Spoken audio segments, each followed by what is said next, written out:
welcome in, everybody. I'm Chris Stewart, along with former Alabama great, now ESPN SEC Network great, Roman Harper. Thank you, Chris. Welcome home. I appreciate that. Great to have you back here. Hanging out down here in the tunnel of Bryant-Denny Stadium. The energy is where it needs to be for National Signing Day, and I've had a chance to talk to a few of these guys. And this is the thing, I sat down with Jaira Edwards, 5-star out of Maryland safety, and I asked him, can that script day be a little intimidating if you're not quite ready for it? And he said, yes, ma'am, it can, but I made a decision that I was going to sacrifice now for a great opportunity later. And he said, that is what the vibe is of the 2026 signing class. I asked for some descriptive words. What are they like? It's a fun group. It's a unique group. It's a special group that can win a national championship here at Alabama. To the ones that have already gotten their paperwork in, the signees for the Crimson Tide, we start with Corey Howard, a defensive lineman out of Valdosta, Georgia. What I did in my research on this kid is that he can punt. Didn't know that, did you, Chris? The young man can punt as well. That's the things that I like to hear about recruiting, especially a D lineman that can do something else besides block. I like it already. So for me, that makes me excited when I hear about other kids that can do other things outside of just the normal or typical what we expect them to be able to do. Chris Booker out of Hateful Charter. He's in Georgia, 6'3.5", 286 pounds, again on that O-line. Yes, he is. Another big guy, big body guy that everybody loves seeing just big guys destroy. Oh, my gosh, I hope that's him in the back right there just destroying somebody. Yeah. I love anybody that's blocking downfield like this. When I did my research, they said he had great knee bend and he heavy-handed offensive lineman. So anytime you got heavy hands, and you can just body slam kids like that. I love it. And hopefully we can come here and add some depth and value to the Crimson Tide. Another good one in Zay Hall from right here in Tuscaloosa, linebacker for the Tide. Yeah, local product here that is going to be playing, I hope, in the Alabama-Mississippi All-Star game, a game that I participated in myself. And so anytime you're able to keep the talent that is local, you don't want them going and making plays for another team. So ultimately, get him on the roster. Let's see where he fits. And then let's go out here and let him just be, seems like a really good athlete. Zay Hall was actually telling me about this, saying that this is a brotherhood already. He said it already feels like family and that they're ready to go to war for each other. Hashtag the one hometown glory. We've got one more here for you guys, and he is staying home. I love it, and I love keeping up with everything that we have for you guys on social media. So listen, make sure that you guys are following EJ Crowell, EG and EJ. You guys know we got along great with that one.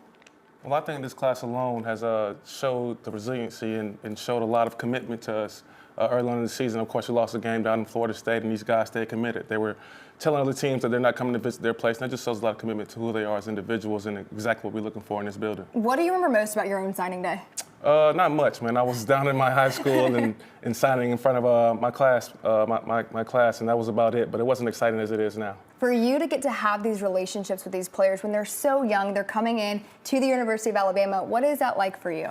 For me, man, I tell people all the time, it's a blessing to be one of the best players in the world, right? To experience this moment with these guys and watch them grow and mature and become the young man that they want to become. And chase the dreams and aspirations that they want to accomplish in life. And that's one, graduating from school, and two, going to the NFL. Is there anyone in this class that you particularly just bonded with, that you've had a good moment with? I would say Jaira. He's always been around the building, always coming out to the facility, hanging out. Wanted to work out with us so bad, we couldn't allow him to do it. But I know he's excited to get here, and I'm excited to have him here as well. Jared Doty, offensive lineman. He's out of Georgia, 6'5.5", 287 pounds. I got to be honest, man. Shout out DJ Dre Day. I mean, having the records on here, shout out, man. This is awesome. This is not the big dog. Thank you. That's it. That is awesome to kind of doing it a little bit differently with this class. And the thing that I loved about him, but Jared Doty, they said he's a late riser in the recruiting process. Maybe it's because he played at a small school. The school was only 2-8 this past year, so maybe he's a really good player on a bad team. And when you see offensive linemen, he's got the size, the ability to move, and all these other things. That's what I really liked about him. I don't know about Jordan Evans, but he played your position, in the secondary. He's actually a corner, Sprayberry, Georgia, 6'2", and almost 6'3", 180 pounds already. You know, that's exactly what my guy Craig Harbor told me. He said that he actually could possibly end up as being a safety because of his size and the way he moves. But he's a top 3 corner according to ESPN as well. He has good ball skills. And the thing that I heard about him from all the camps that he had participated in was that He is excellent at taking really good, hard, tough coaching. And so I like guys with thick skin that can be willing to learn and adjust and understand that they don't have it all. Very similar to what Clinton Dix just said, speaking about what all of these players need to do. So I like that about him, and he was a All-American Jaira Edwards out of St. Francis, Maryland, 6'2", 211 pounds. 211 pounds. He's playing in the overtime national championship game coming up in about a week. Man, that looked like a real record right there. It did. You know me, I'm paying attention to everything, Chris. Always. So, look, I heard this guy is a Swiss Army knife type of player. He can play nickel. He can play close to the ball. He can play in the secondary. He can go back in the deep zones. He can play man-to-man coverage. The guy's just a football player and a great one at that. Everybody's super excited about adding this kid to this program because he has the size and ability to play right now and impact your defense right now. And you can always have more depth in the secondary. No better guy to be at Alabama than a kid named Bear.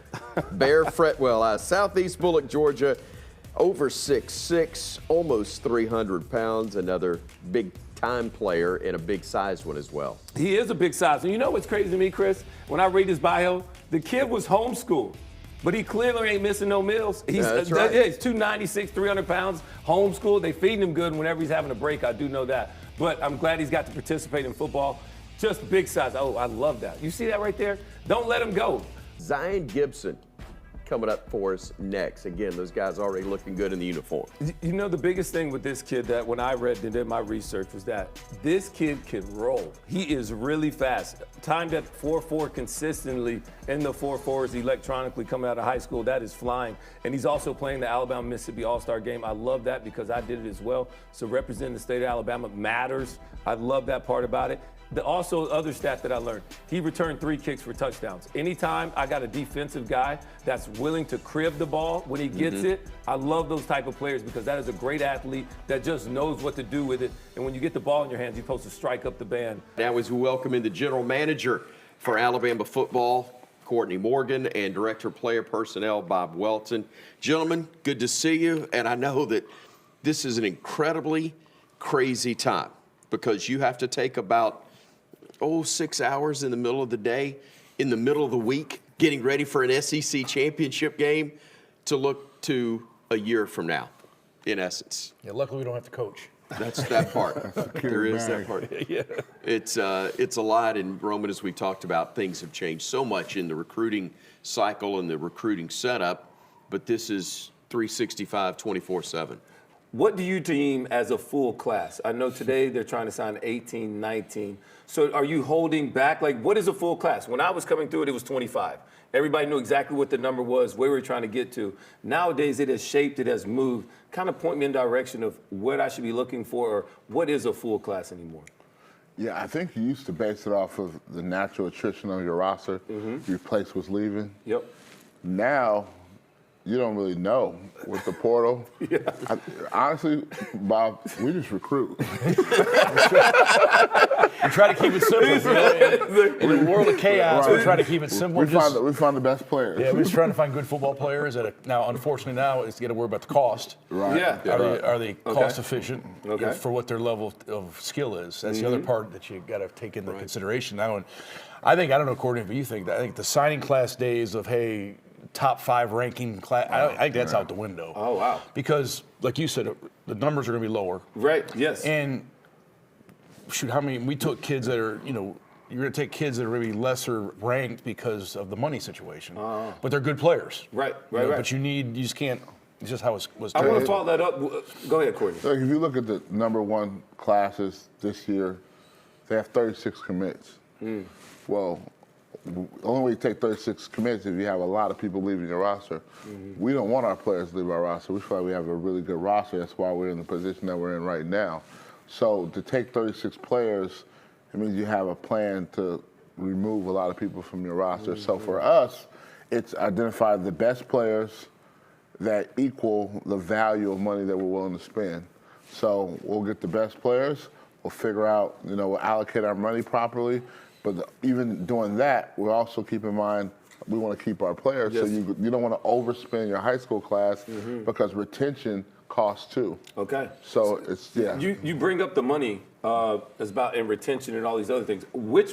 For the average fan like myself, which one costs more? Is it out of the portal, or is it out of high school? Or is it the position? Or is it just kind of a bundle pack? I have no idea. I would say it's a mixture of all of them. Okay. 'Cause, you know, you definitely don't want to overspend the high school players. If you are in the running to get an elite player, you go get them.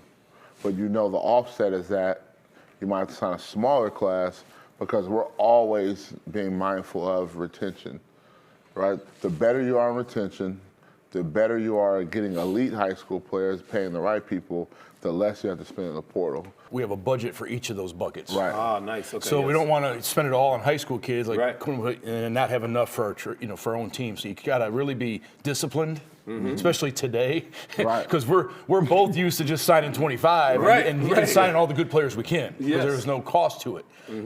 In Dave's world, you got to be like, ooh, man, no, can't do it. And another thing, man, it's funny, you talked about the changing of signing day.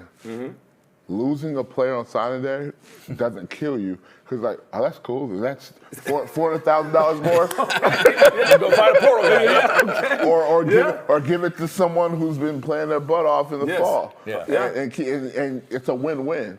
Like, you don't cry. That helps with the It retention helps with factor, the which is retention. number one on your big thing is that retention. Retention. So Yes. you- Those things, those used to ruin your day. Oh, yeah. Now we've had a couple. We're like, we're good. if he comes, he comes, you know? Yeah. 'Cause, you know, we can pay this player, that player, and we go to the portal. So Jamarion Matthews, not too far away out of a great program in Gainesville, Georgia. And he started out in Sparkman. So Yeah. he's really an Alabama kid. We kind of look at him as a in-state kid. Right. This highlight package Roman, a guy again who's I was told about this kid. He is just a really good football player. He might not always wow you with the eyes. The first eye test might not wow you, but when you cut on the tape, he stands out. And he's also great leadership skills as well. So he's also has an alpha dog mentality on the field. And so you love all these qualities that you hear about this young player. And of course, he's from Gainesville, and Josh Niblett, the coach, has brought more and more good football players. So you trust the program as well. former coach at Hoover that you're referencing there. You know, I'm from Cederian Pratt, but I'll Morgan. try not to talk about it. Well, I understand. I get it. You started twitching when we mentioned the Bucks. The Cederian Morgan from Benjamin Russell High School, Alex City, Alabama. 12-2 record for him, made the semifinals this year. So a winner in addition to being a great talent. They said this kid can sky. He can jump 6'8" in the high jump. He also is a really good player that has strong at the point of attack from all of his Under Armour camp. So going up and high pointing the ball should not be an easy thing. Max Sutter, Dunlap, Illinois, 6'5 plus 230 pounds. He is another big tight end, a position that is very much utilized in Coach Kalen DeBoer's offense. Do you guys really look at that as how much the tight end is used, multiple tight ends in this offense, and say, we got to go get another really good athlete, former quarterback that is now lining up at tight end? Ezavier Griffin, 6'3.5", 205. He has signed since we went on air, and that's another great pickup for Alabama. Yeah, the top edge guy in this class for Alabama. He has room to grow inside of his frame because he is 6'3". He played a little bit more off the ball this year than what he did, but he is possibly an edge defender and one of the top-rated players in the state of Georgia. So you always love when you can go in the state of Georgia and get a player that's not signing with Athens and now is in Tuscaloosa. Doesn't make them mad. Another win for the good guys is what I would say. It is a very good one for the Crimson Tide as well. Let's go from Georgia to Muscle Shoals. Jamarion Mari Johnson, a big defensive lineman, 6'3.25", 270 pounds, went 12-1 in his senior year, and his squad reached the 6A semifinals. Yeah, a really good player. Possibly could be a wolf, or I guess whatever they call it at this position here. But yes, really good player, great size. I mean, anytime you got a kid that's 270 pounds in high school, you love that because he has the ability to be able to come in and play for you early and at least give you some depth. And so it'll be interesting to see. And Muscle Shoals, a place that I like good football players out of Muscle Shoals. North Alabama, they put out some decent products. I can't be mad. They do indeed. I mean, not as good as Prattville, but they do decent. I mean, some things are understood, right? From there, from Muscle Shoals to Orem, Utah we go. A quarterback What a journey. How about that stretch? Better fill up. Taden Kawa, 6'4.5", 235 pounds. Why would a quarterback not want to play in Kalen DeBoer's system? I agree with you. That's why they bring him in year after year. And to be honest with you, they say he's a big kid and the arm matches the frame. So I can't wait to see what he's like. And you add multiple quarterbacks in this class to try and add depth and also competition. You know, it's so easy to get caught up on like, okay, I got this quarterback. He's just the next one. Let's just plug him in. That's not how it works. Learning how to read defenses, playing the quarterback position from not only from the high school to college level, but then going on further past that. It is not easy. That's why they get paid the most, and that's why they say it's the hardest job outside of hitting a baseball in sports. And that's also why this is different from a lot of the other positions where you're trying to find a guy who is willing to build a year or two until he gets his opportunity. Rael Kelly is out of Winton Woods, Ohio. He's a safety, 6'3", 190. We're waiting on to talk about this guy. The fact of the matter is they said he's a phenomenal athlete. He tested extremely well at Under Armour camps. 4.4 speed is what I'm hearing. Very straight line guy. So I'm never mad at that. He also jumped to 6'2" in high school. So I like high jumpers. I like athletic guys that are springy and have the ability to do multiple things in high school. Those are the players that I like because once you put them on the field, you got to be a football player. You're not going to be asked just to be a robot. I don't like coaching robots. I like coaching football players. And right now, it seems like he is one of those guys with good size as well. I started to go from coaching robots to doing the robot, but that's too far back. Let's see. Malik Franklin, an Alabama kid out of Daphne, the southern part of the state, an edge rusher for the Crimson Tide. Yeah, this was a player that came on late on the board that said that, hey, we're going to get him today. I like that he played basketball, also track and field. So anytime you are a multiple sport athlete, I like these type of players. You know, and we'll see. Anytime you go from playing basketball full-time or being a really good basketball player to also going and playing football, it reminds me of a player like a Mark Anderson, defensive end under my years when I was here. Came in a little bit thin, but put on weight very fast, and because of his athleticism and being used to being on the hard court, you let those pass rush moves really come to fruition because you know how to play fluidly in space like a basketball player. So I like that anytime I see these guys with that type of size and weight and ability. Pretty good size for the D lineman out of Picayune, Mississippi. And you got to say it that way if you're going Picayune. You got to say Mississippi. You do have to say it. No, 6'4", 253. I love all these guys from Picayune, Mississippi. The versatility in the defensive line. They also said he was a heavy-handed player. I love, when I read up on this guy, that he played basketball, soccer. You hear me? Soccer. That means good the man's footwork. good footwork. I love it. I don't know if he was playing goalie or not, but he played soccer, so sign him up. I love it. He got a jersey. And also, he was a shot put. He was also a discus thrower, which I expected. But what I did not expect, and I can only love out of Mississippi, is that he was a triple jumper as well. So the fact that the man is athletic enough to do the triple jump, not just long jump. We're not just jumping one time, but I got to put it together for 3 straight jumps. Love that. I can't even do that. So I love this guy from Picayune, Mississippi. Love that. I can't even do that. Even the most elite athletes can't always do that. It's just the timing of it. It's just off. It's not my just thing. the way it works. Let's head to Jet Tamala, the quarterback. Is this another good one. Excuse me, Tyrell Miller. My There bad. San Mateo, California. JUCO transfer, 6'4.5", 296. Yeah, looking forward to seeing this kid. Anytime you get a JUCO guy coming in for you, that means he's experienced, a little bit older. We're expecting this guy to kind of jump right into the rotation. It'd be interesting to see how much weight he puts on once he gets here under the program. I love that right there. Put the belly on him right there. Just a highlight film, and he's playing left tackle. So the ability to be able to maybe give us some serviceable time at the left tackle or tackle position, but then also a guard as well. You should really be able to play well as a guard because it's less space. So if you're a good tackle, you're always able to transition in and help you out with the inside of your offensive line at guard. I was so excited to tell you about Jet Tamala. You just love the name. I got a false start. Yeah, this is a great name. He's out of Millard South, Nebraska. Small school program, but the guy's a winner. Back-to-back state championships in the Class A division for the 6'4", 220-pounder. I love anybody that wins championships at high school at quarterback. It doesn't matter. Winning transcends on all levels. So if you're a winner, you're just going to be a winner all the time. The one question I had with this player outside of being from Nebraska, I'm glad that it looks like 11-man football, not 8-man football. That's a positive. And then the other thing, this past season, they won a championship, state championship. They went 12-1. But they really won all 13 games. So I would love to know why the one game got forfeited, looking back on it. Probably some weird thing in Nebraska. Somebody hunted somebody's land or something. Can't wait to find that out. That's got to be in the tea leaves. Let me get that, Chris, please. Good night, man.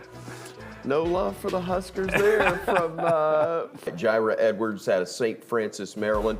He's a safety. And I know that obviously Roman loves talking about these guys, but he's a young man that can definitely play. Roman is going to love this guy. I've heard. He's going to love this guy. You're going to love a lot of our guys. I mean, our class, so you're going to love it. But physicality, I mean, he's got the skills out on the perimeter, but he will come down and he will hit you hard. And he loves football. He is a phenomenal leader, teammate, and got his team playing in a national championship game here coming up. So he loves it, and he plays in a great program there. Yes, and St. Francis, for those that don't know, it has a rough neighborhood and a rough edge to it. And they said he is constantly getting those guys to do the right thing, to be prepared, to be present. And Coach hit on it perfectly. He will be a great leader on this team eventually. Yeah. I've heard he loves football. You're right. Yeah, there's a commitment and a sacrifice you make, and every guy does it. It happens a different way, and you kind of tipped off on what his commitment and sacrifice has been, with where he lives and how he has to operate with his team. We're seeing highlights now, Coach, of Cederian Morgan, a kid out of Benjamin Russell High School, an Alex City, Alabama native. Man, what do you have, almost 1,500 yards, I think, receiving, and just constantly these games that are in the, not 100, but like multiple hundreds, just a threat. 16 TDs as well. Yeah, just outside, inside, screen passes. Physical present. He's a great basketball player. He's I think a 6'8" high jumper, if I remember right, going back to the spring when I was talking to him and excited about it. I was kind of blown away that a guy this big is getting up that high. Just a good athlete all around. Speaking of big athletes that can get up, Max Sutter, a tight end coach, and man, these are so important in your offense. Can't have enough of them. 6'5" plus, 230 pounds out of Illinois. Multiple sport guy, played basketball, comes from great genes. Dad was a college football player, NFL football player as well, and that always helps. That helps. And so Max, had that driving force there in the family, but all across the board. He's got, family of sisters that are great athletes too, and just an awesome family. Really excited to have Mac here. He's a guy that brings energy too. I love it. You get on the phone every Reminds me time of my with him family. and you see him around. I like that. He's got juice. Can't wait to get him here. This guy's got juice as well, Coach. He's the best running back in high school football in the country. EJ Crowell from right here in the state of Alabama down in Jackson. Yeah, when he decided to reclassify and come out a year early, we knew exactly where we needed to go, and getting him here is huge for us in our program and the running back position. A guy that can fit, that finishes in the end zone, but so has that type of top end, but also just over and over what he can do in a confined area, breaking tackles, bouncing off guys, running through them, making guys miss. He's an exciting athlete, a big athlete for how old he is right now too, and can't wait to get him in our program and get him working in the weight room. I love that he reclassed and still has the ability to come in and play right away. He said, I don't need to do high school anymore. Let's go get it right now. His mindset is there's like a confidence, and it's not fake. It's like real, and it's earned. He has a reason to be confident. You ought to be confident if you got the name Bear and you come into Bama. Bear Fretwell. A Georgia native at 6'6 plus, 296 pounds. Big offensive lineman that'll be wearing crimson next year. Big, that's for sure. He's got a big frame. Excited to get him here. He loves Bama, and his family does too. And so clearly. Oh man, yeah, right, exactly. It's amazing how there's been more and more Bears and. Bryant's and things like that. More and more Knicks that I find out that. Just keep living in the South, Coach. So just keep living down here. You'll find awesome. them. They're everywhere. You'll find a couple Crimsons out there too. That's right. Yeah. There are indeed. Next up, Coach, is a quarterback from Orem, Utah. You're getting them locally.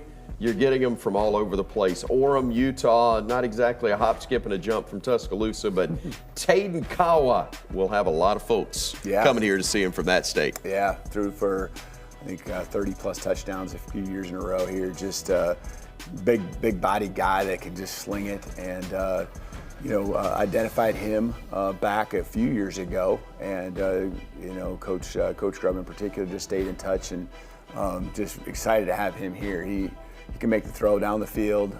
Again, state championship team that he ran there and operated with. So he's a winner through and through. Coach, I just love that. So when you're looking at these quarterbacks, it's not just a one-year process. How many years out are you seeing these guys and just tracking? Mm-hmm. Yeah, I think, and that's what's helpful now. Being in year 2, I think you see the relationships, especially locally, that we're starting to build. And I mean, you say starting because I feel like we've gone a long ways, but to me, it's all relative. It's still in its early stages. And so, but that does happen. I think of like Derek Meadows that we brought in last year.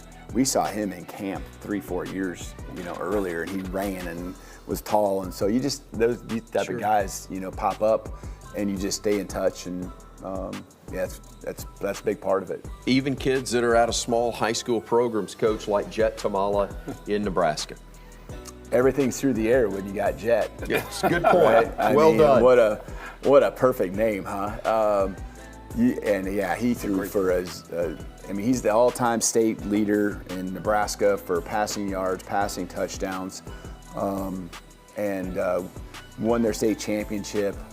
Really not really anyone close to competing with them, and probably played most of his games were about half a game. And they did go on the road and played a game earlier, and were wanting to play out of state, and they're very good football team that he's a part of there, and he runs the show as their quarterback. They got a lot of really good players in that program. There's the big board, Coach. The names that have officially put it on the dotted line. I don't know if they're faxing it in anymore, but it's a great list. It's crazy. It is crazy. They're texting you. Everyone used to sit by the fax machine. Oh, yeah. And, not that there's betting going on, right? No. We're not talking. But you were trying to get the first one to come through at 7 a.m. or whatever time it was, and it's just a totally different process. We don't sit around each other anymore, and everything's text message on who came in. And are you excited, like when you see the Instagram post come by? Is that when it's official now? When the post comes out? Is that the new email? That's the new fax? Courtney and the staff sent me texts and keep me updated, but that's pretty close. Right. Yes, I'm sure they're tracking that. Yeah. They're tracking it all. Coach, congratulations on a great signing day, great signing class that you put together. Congratulations on an opportunity to play for an SEC title. As a buddy of mine said, let's go. Let's go. Happy for you. Congratulations. I just want to say something about these guys, too. I think what I'm excited about is who these guys are as kids and their families, and how, especially in the world we're in right now with recruiting, there are programs that come in and try to do things, right, to flip them or whatever. Right. And there's more that speaks now than just relationships. And, the world of NIL and revenue sharing and things like that. And I'm so proud of these guys because they know what they want. They know they wanted to be here. They know this is the place for them. That was the same way with last year's recruiting class. And so I think we've stacked 2 good ones on top of the guys that were already here, from Coach Saban's time. And I'm really looking forward to the future on what we're growing. Roten, great to have you back again. Oh, man, appreciate that, man. Coach, thanks for always having me. You too, Chris. Thank you, guys. I would just want to say congratulations. And you did something that I never thought could be done here at Alabama. And it's been in a very short time, and that is to get everybody wearing black. We have draped ourselves in black here. And I'm not mad at it. I'm just mad that I'm not wearing my black today. But just know, I got you in the future. You do? I got you. I appreciate that. I got it. It's happening. Appreciate that. I'm not mad. That all came because, again, he said, I'm not superstitious, but I'm a little stitious. I was just trying to separate myself from everyone else when I'm on the sideline. Exactly. That's where it comes from, and it's amazing how it just You goes don't from know. there. You don't know what's going to hit. Yep. It's the same way. But winning does, and we look forward to seeing the Tide hitting in Atlanta this weekend. For Robin Harper, For E.G. McCorder, for Coach Kalen DeBoer, I'm Chris Stewart, and we wrap it up from the big dog KD to the big dog Dre Day to close us out.